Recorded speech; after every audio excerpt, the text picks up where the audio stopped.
दुपिचन वल्लभा गिरिवरदारी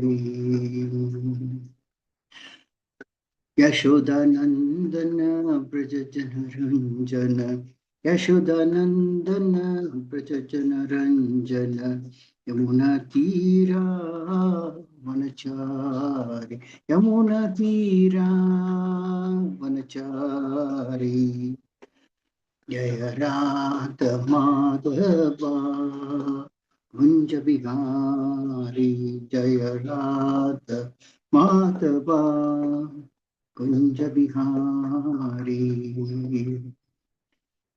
जय गोपीजन वल्लभा गिरिवरधारी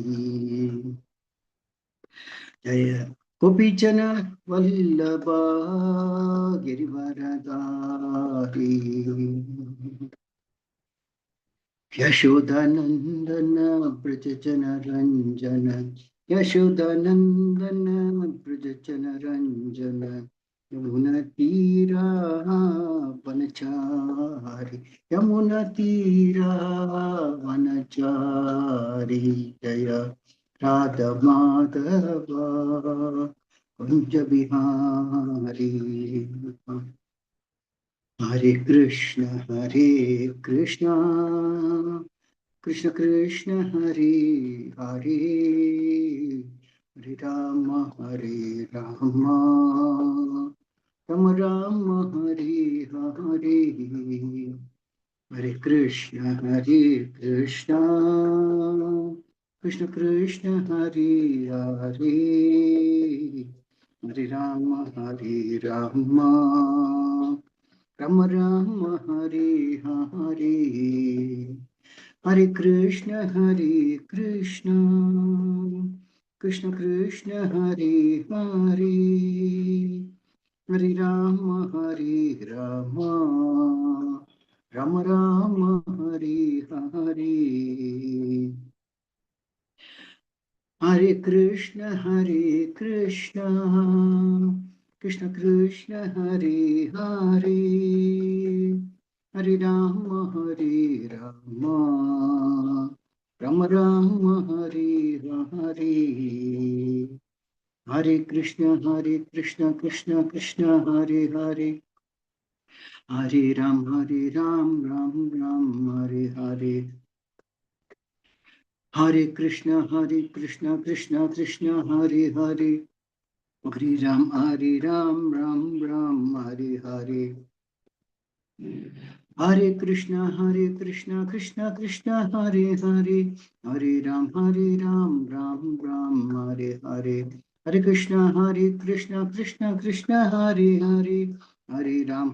राम राम राम हरे हरे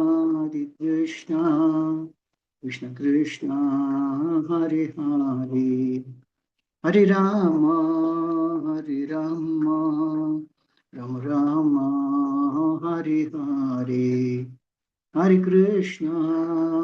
कृष्ण कृष्ण कृष्ण हरे हरे हरे राम राम राम हरे हरे जय प्रभुपदा जय प्रभुपदा शील प्रभुपदा जय ओम विष्णुपाद परमहंस परिव्राजक स्तोत्र सदस्य श्रीमती स्वयं विशेष भक्तिवेदांत स्वामी शील प्रभुपाद की जय। इस्कॉन संस्थापक आचार्य शील प्रभुपाद की जय। जय ओम विष्णुपाद परमहंस परिव्राजक स्तोत्र सदस्य श्रीमद भक्ति सिद्धांत सरस्वती गोस्वामी महाराज प्रभुपाद की जय। जय ओम विष्णुपाद श्री गौर किशोर दास प्रभुपाद की जय। जय ओम विष्णुपाद सच्चे शील भक्ति ठाकुरा की जय। जय ओम विष्णुपाद वैष्णव सार्वभौम श्री जगन्नाथ दास बाबा महाराज की जय। जय श्री रूप सनातन भट्ट रघुनाथ श्री जीव गोपाल भट्टदास अविनाश गोस्वामी प्रभु की जय। नमाचार्य दास ठाकुर की जय। प्रेम से श्री कृष्ण चैतन्य प्रभु नित्यानंद श्री अद्वैत गदाधर शिव साधि गौर भक्तवृंद की जय। श्री राधा कृष्ण गोप गोपीनाथ श्याम कुंड राधा कुंड गिरि गोवर्धन की जय। श्री गौरंगी बैंगलोरेश्वर भगवान की जय। श्री मायापुर धाम की जय। श्री वृंदावन धाम की जय। गंगमई की जय। अमनमई की जय। भक्ति देवी की जय। तुलसी देवी की जय। अनंत कोटि वैष्णव वंदे की जय। श्री हरनाम संकीर्तन की जय। ग्रंथराज श्रीमद भागवतम की जय। इस्कॉन वर्तमान गुरु वंदे की जय। समय भक्त की जय। गौरव प्रेमानंदे Hari Hari. All glories to the assembled. All glories to the assembled. All glories to the assembled. All glories to Sri Guru and Sri Gauranga. All glories to Srila Prabhupada ki jai. Om Namo Bhagavate Vasudevaya. Om Namo Bhagavate Vasudevaya. Om Namo Bhagavate Vasudevaya. Narayanam Namaskritya Naram Chaiva Narottamam. Devim Saraswati Vyasam Tato Jayamudire. Nashtaprayeshu Patreshu Nityam Bhagavata Sevaya. Bhagavati Uttama Sloke Bhaktir Bhavati Naishtihi. Hare Krishna. Welcome you all to the Friday morning Srimad Bhagavatam class discussion. Today we are discussing from Srimad Bhagavatam, Canto 4, Chapter 11, text number 7. Manurvacha Alam Vatsa Tiroshena na Tamodvarena Papmanha Yena Punyajjanan Ethan Avadhistvam Anakasaha. Manurvacha Alam Vatsa Tiroshena Tamodvarena Papmanha Yena Punyajjanan Etan Avadhistvam Anagasaha. Manurvacha Alam Vatsa Tiroshena Tamodvarena Papmanha Yena Punyajjanan Etan Avadhistvam Anagasaha. Translation Srila Prabhupada ki jai. Lord Manu said, "My dear son, please stop. It is not good to become unnecessarily angry. It is the path to hellish life. Now you are going beyond the limit by killing yakshas who are actually not offenders." In this verse, the word Atiro Shena means with unnecessary anger. When Dhruva Maharaj went beyond the limits of necessary anger, his grandfather Swayambhuva Manu immediately came to protect him from further sinful action. From this, we can understand that killing is not bad, but when killing is done unnecessarily or when an offenseless person is killed, such killing opens the path to hell. Dhruva Maharaj was saved from such sinful action because he was a great devotee. A Kshatriya is allowed to kill only for maintenance of the law and order of the state. He is not allowed to kill or commit violence without reason. Violence is certainly a path leading to a hellish condition of life, but it is also required for maintenance of the law and order of the state. Here, Lord Manu prohibited Dhruva Maharaj from killing the Yakshas because only one of them was punishable for killing his brother, Uttama. Not all of the Yaksha citizens were punishable. We find in modern warfare, however, that attacks are made upon innocent citizens who are without fault. According to the law of Manu, such warfare is a most sinful activity. Furthermore, at the present moment, civilized nations are unnecessarily maintaining many slaughterhouses for killing innocent animals. When a nation is attacked by its enemies, the wholesale slaughter of the citizens should be taken as a reaction to their own sinful activities. That is nature's law.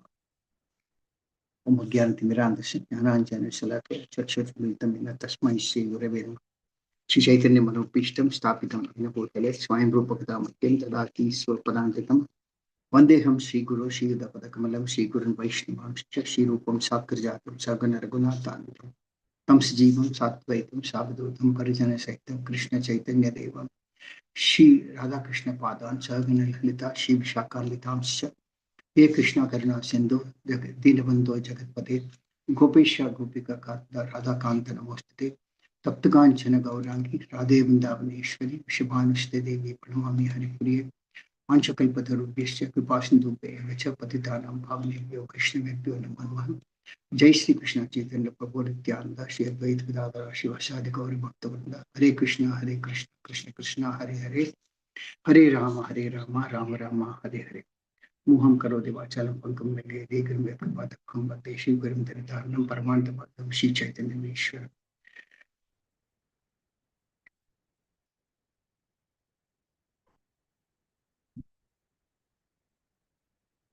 Hare Krishna. So here we see that Swayambhuva Manu is advising Dhruva Maharaj not to continue with his killing because Dhruva Maharaj's brother Uttama was killed by one of the Yakshas, whereas after killing that Yaksha who killed Uttama, Dhruva Maharaj was continuing to fight and he was killing more and more Yakshas out of his anger. So Manu is here advising that please stop it. It's not good to become unnecessarily angry. because that is the path to hellish life. Whereas you are going beyond the limit of killing yakshas who are actually not offenders. So we see here actually that it was one yaksha who actually killed Dhruva Maharaj, his brother Uttama. But Dhruva Maharaj was actually continuing. So here Manu is advising that is against the principles of killing.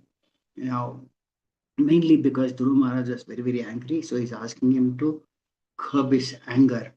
And anger itself leads one to the path of hellish life.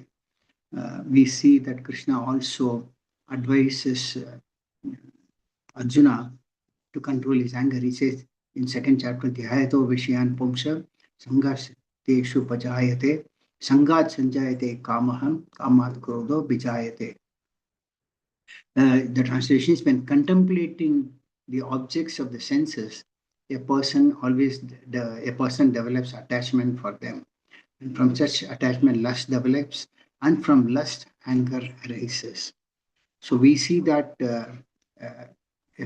we have a desire which may not be right, and if that desire is not controlled, then what happens is from that, which is called lust, and from lust, what happens is anger develops. When lust is not satisfied, then one becomes angry.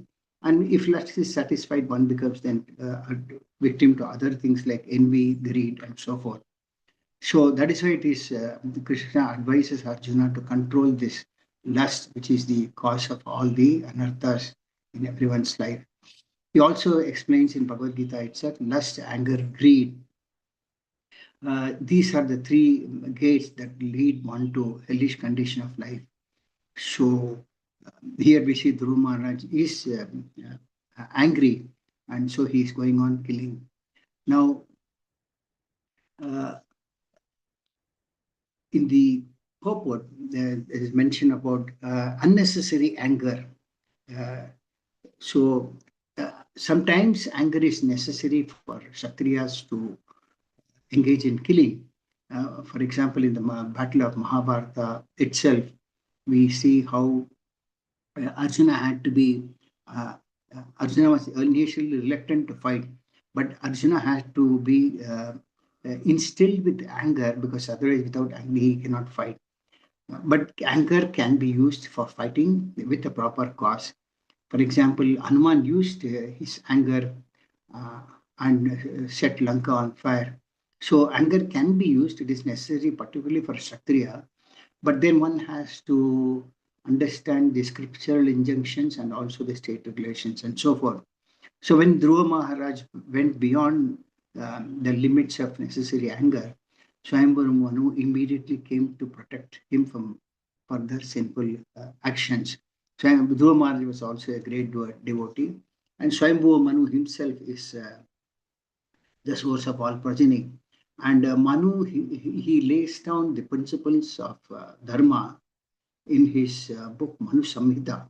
Of course, today we are not in a position to follow all the stipulations in Manu Samhita, but nevertheless, the law of nature acts on everyone who acts uh, independently. So killing is not bad, but killing is done when it is necessary. So Manu protected Dhruva Maharaj from such sinful action. Now, Kshatriyas are meant, the very word Shat means to protect from harm. Uh, what to talk about human beings, even animals are not to be killed. They are also meant to be protected. In fact, all the living entities are to be protected. And the perfect example was Parikshit Maharaj himself. And the Kshatriyas, basically what they do is they learn the laws of God and enforce it. These are given by Manu, and they are, everyone is bound by the laws of the state and the laws of karma that is given by God. So kings have a lot of responsibility in this respect. And Srila Prabhupada has also quoted that if someone speaks a lie in a court, it has a lot of resultant repercussions. So a Kshatriya is allowed to kill only for the maintenance of law and order of the state. Otherwise, he cannot kill without any reason. Uh, And the Srila Prabhupada mentions about how there was only one yaksha who was punishable, but then there are about 13,000 yakshas who were all fighting with Dhruva Maharaj alone, and he was intending to kill them all, which was a sinful activity. So it is said that even in the Kurukshetra battle, about 640 million people were killed, as per Srila Prabhupada's word. But it was necessary at that time, as the whole earth was burdened with adharma. And as Krishna himself says in Bhagavad Gita, yada yada hi dharmasya jnanir bhavata abdubhyanam adharmasya tadatmam sujanyamam. So Lord himself comes, or sometimes he sends his representatives to protect dharma. But we find in the modern warfare, so many nuclear weapons and other weapons are used to kill innocent living entity without any fault. So, which is a very gross sinful activity, and that is one of the reason. Say, Papa mentions that there are a lot of chaos and suffering in the humanity in the whole world today. And at the moment, there are many, not many, most of the countries, even in India, they maintain a lot of slaughterhouses and kill a lot of innocent animals, which is against which may not be against the state laws, but they are against the laws of nature. One cannot take up to the process of killing. And more so, uh, killing animals itself is an abominable activity. And more so, we see that many slaughterhouses kill even cows.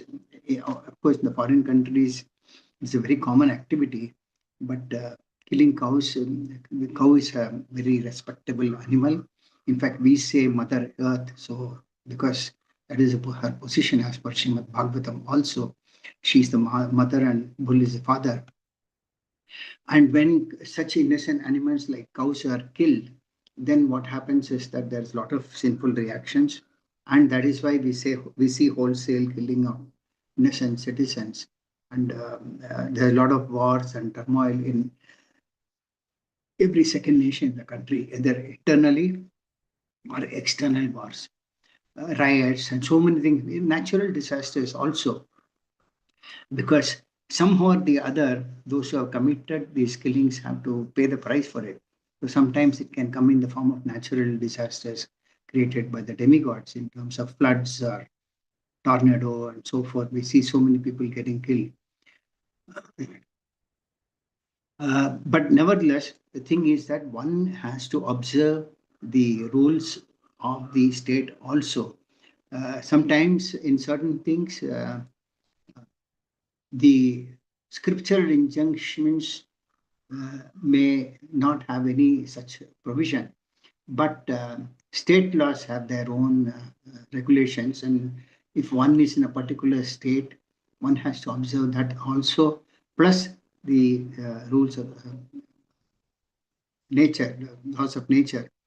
For example, some countries don't allow practice of religion, of other faith, in the open areas in public.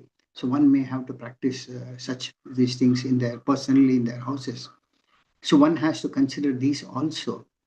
It is said that during the earlier days when Srila Prabhupada was in Mayapur, there were a lot of thieves who used to come and plunder.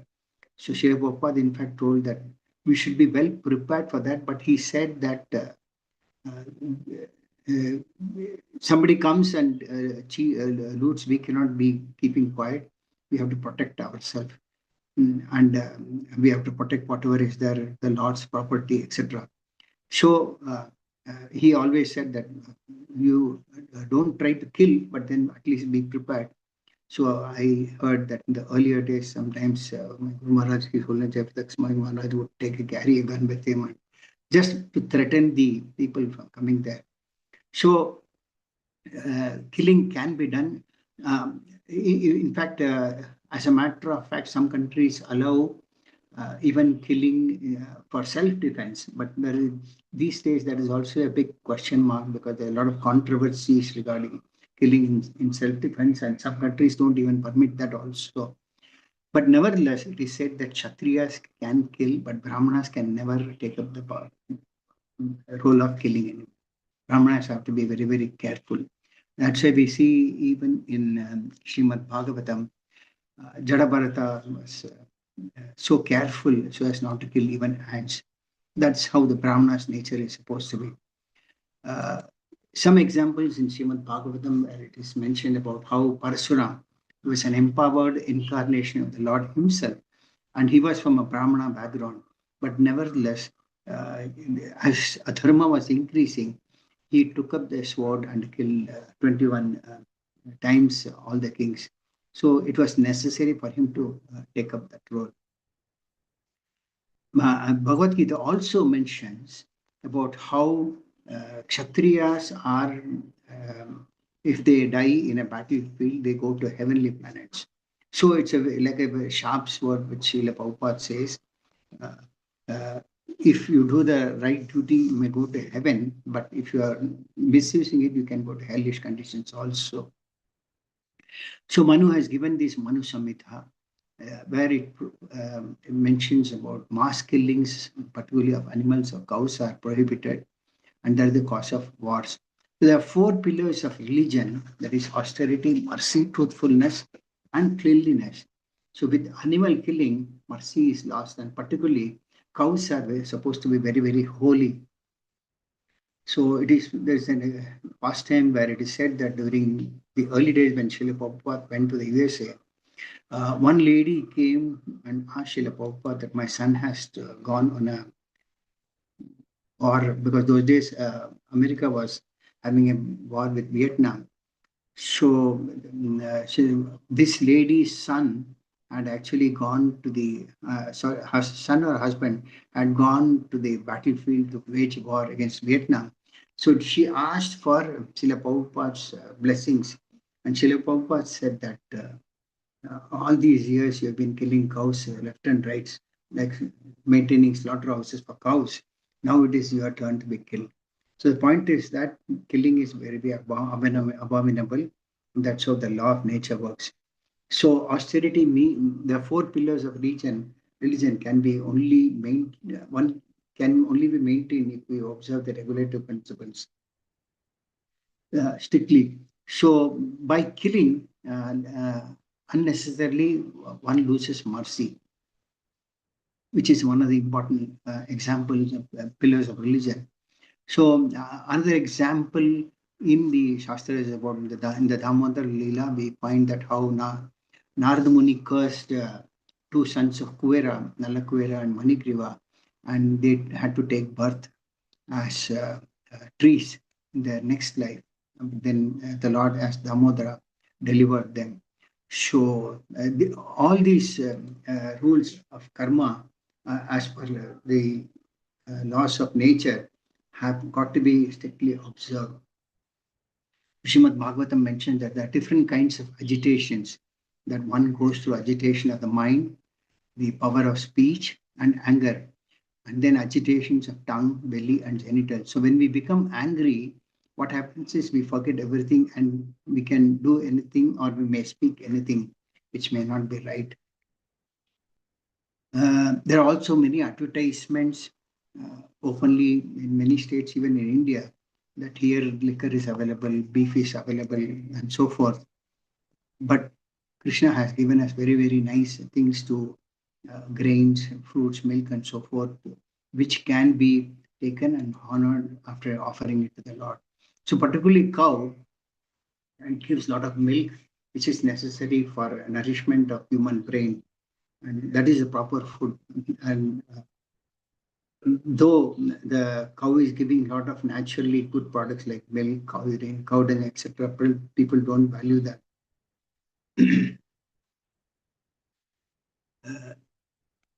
The ultimate point is that whatever laws God has ordained, we must go by that, but we cannot bring our agitation of our tongue or senses in between.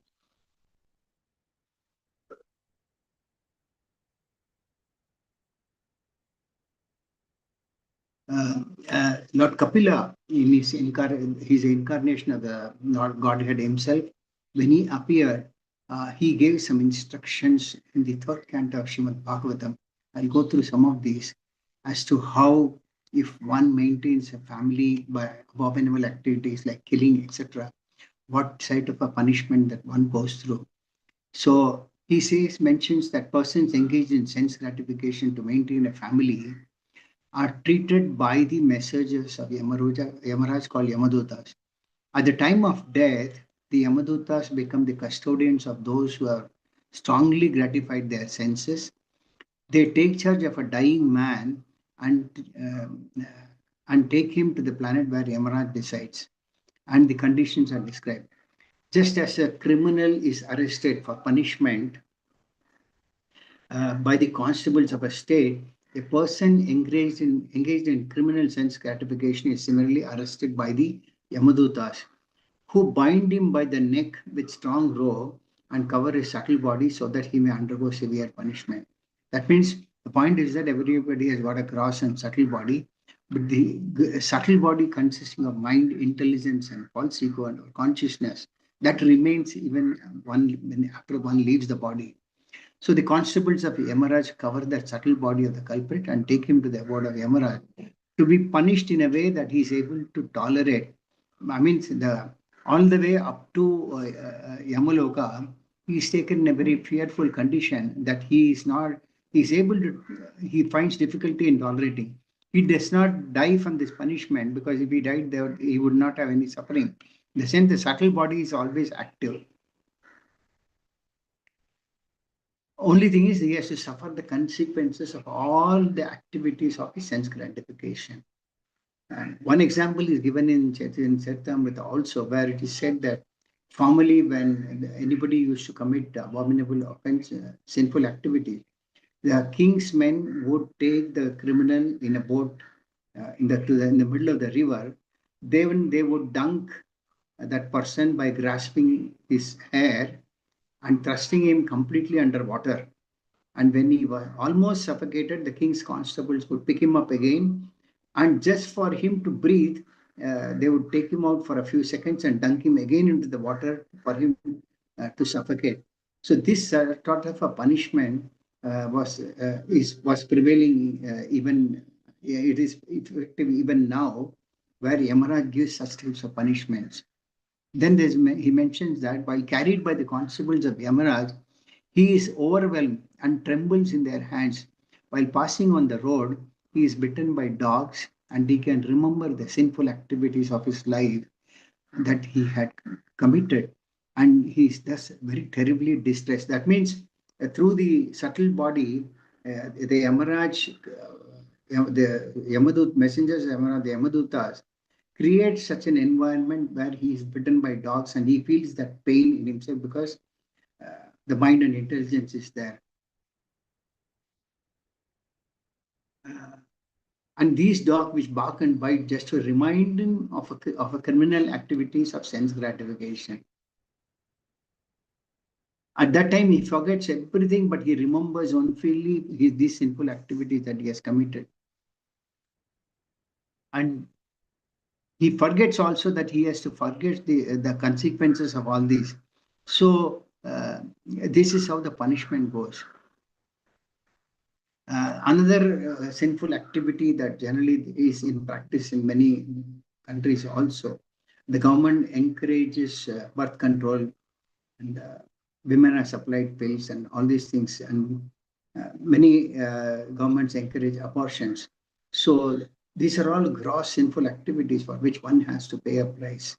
Whereas, as per scripture, sex is meant for begetting a good child, but people have no control on their senses.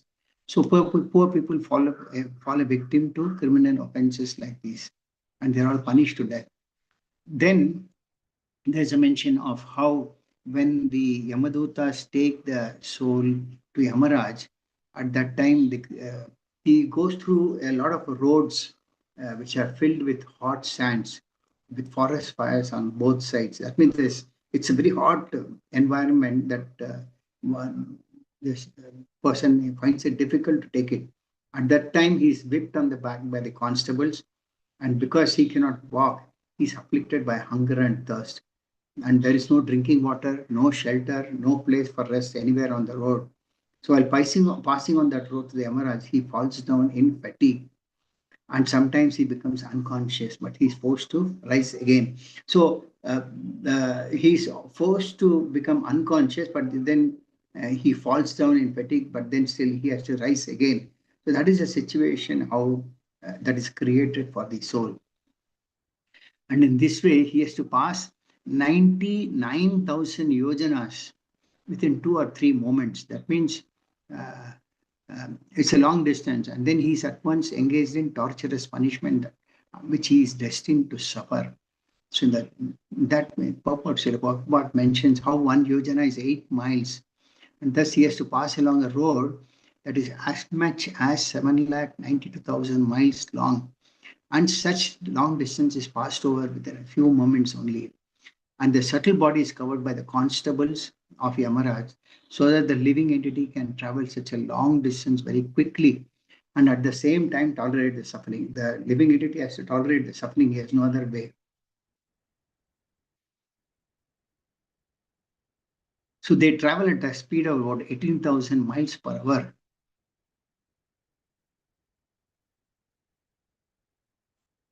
Then he is placed in the midst of burning pieces of wood, and his limbs are set on fire. In such cases, he is made to eat his own flesh or have it eaten by others. So there is some point in mentioning this. Sinful criminals, the criminal has to eat his own flesh, burning with fire, and or, or he is allow others like himself who are present there to eat it. So lot of vultures come and attack him, and even though he's still alive to see it, and he is subject to torment by serpents, scorpions, and other creatures that bite him. And then his limbs are lopped off and torn as under by elephants. He is hurled down from the hilltops, and it is also held captive either in water or a cave. Men and women whose lives are built upon indulgence in illicit sex are put into many kinds of miserable conditions in hell known as Tamisra, Andamisra, and Gaurava. The lives of all materialistic people who are undergoing severe tribulation, the struggle for existence are based on sex. Therefore, in the Vedic civilization, sex is allowed only for restricted pay. But when sex is involved in sense gratification illegally and illicitly, both the man and the woman await severe punishment in this world or after death. In this world, they are punished by diseases, and after they leave, they are punished by the laws of nature. Then Lord Kapila continues, my dear mother, it is said sometimes that we experience our end or heaven on this planet, and hellish planets' punishments are sometimes more abominable. If a man is to be punished to remain in hell, and sometimes he is used to there are people who maintain their living by killing innocent creatures. Such people are also punished in hell, and they are forced to eat their own stool and urine. And then after they go through this punishment, they have a trial going on through. For example, if the person has to stake the body of a tiger in the next life, Yamaraj creates a situation in hell itself whereby it's like a trial for him to practice. And then what happens is that he's sent into the forest in the body of a hog or a tiger and so forth, where he has to struggle with animal life. And even in that, the conditioned living being thinks that he is very happy. This is the most unfortunate thing. After leaving the body, the man who maintained himself and his family members by sinful activities like killing, etc., suffers a hellish life, and his relatives suffer also. So that means one who commits sinful activities, not only he suffers, but his relatives also pay a part of the karma for that. And then he goes on to say, he goes to the darkest regions of hell, and after quitting the present body and the money he acquired by envying other living entities, and is the passage money with which he leaves the world. That means the money one acquires by indulging in sinful activities, he has to leave it in this world. He cannot do anything with it. but he suffers the uh, resultant reactions for leading a violent and illicit life. Prabhupada mentions, if a man secures some money by killing someone and with that money maintains his family, those who enjoy the black money earned by him are also partially responsible and are also sent to hell. But he who is a leader, he is especially punished. But unfortunately, the money he earns has to be left back in this world. If a person acquires some money by murdering someone, the family is not hanged, although its members are sinfully contaminated. So there is a difference of punishment to the person who was committed and to the other members of the family, but nevertheless, the members of the family also pay a price for that. The direct offender is more responsible for sinful activities than the indirect enjoyer. Thus, by the arrangement of the Supreme Personality of Godhead, the maintainer of kinsmen is put into a hellish condition to suffer for his sinful activities like a man who has lost his wealth. When a man steals some money, if he is caught and agrees to return it, he is freed from criminal punishment by the laws of the state, but still, by the laws of nature, he is not permitted. There are some countries which practice, in fact, laws to such an extent that if he steals money, his hands are cut. Recently, there was an article where in one of the countries, some men were engaging in gay sex and they were caught and they were flogged in public. Flogged means like the way mentioned about Chaitanya Charitamrita about how Haridas Thakur was beaten. So similarly, these people were beaten left and right by the government for engaging in gay sex. So the point is that every state also has its own laws.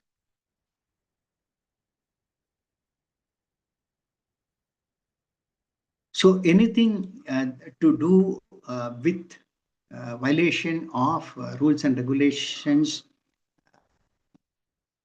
has got its own implications both from the state from as well as by the laws of nature.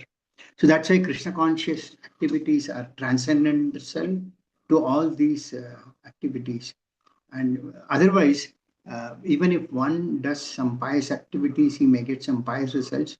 And if one does some impious activity, he has to pay the price for it also. But Krishna conscious activities are such they transcend both the pious and impious. And as long as one performs sinful, pious or impious activities, one has to enter the womb of some mother. And that tribulation itself is very severe. So with this, I conclude the class for the day.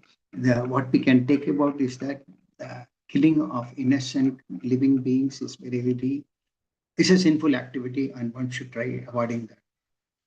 So if anybody has got any questions or comments on this subject today, I can take it for the next couple of minutes. Prabhu, if I may ask. Yes. Prabhu, thank you very much for that explanation.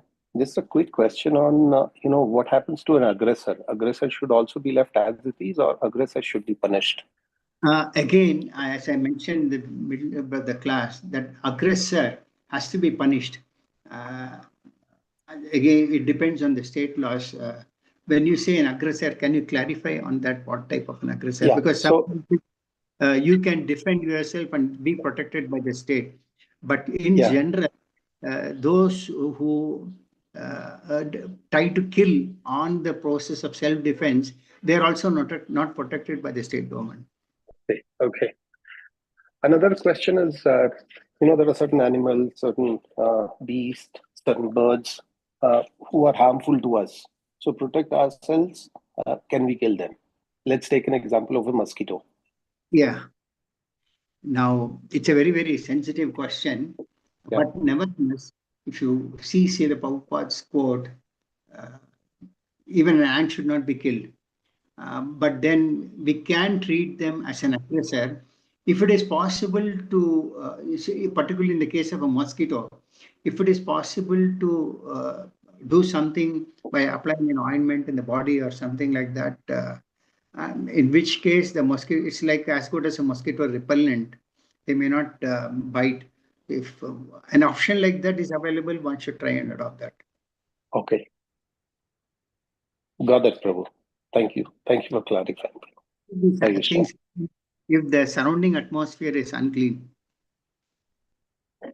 So that should be taken care first rather than doing anything else. Yes, yes. Whatever preventive measures we should try and adopt. Okay.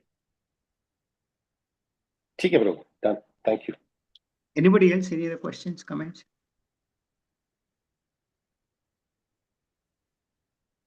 Thank you all very much. Grantha Srimad Bhagavatam ki jai. Srila Prabhupada. Yeah.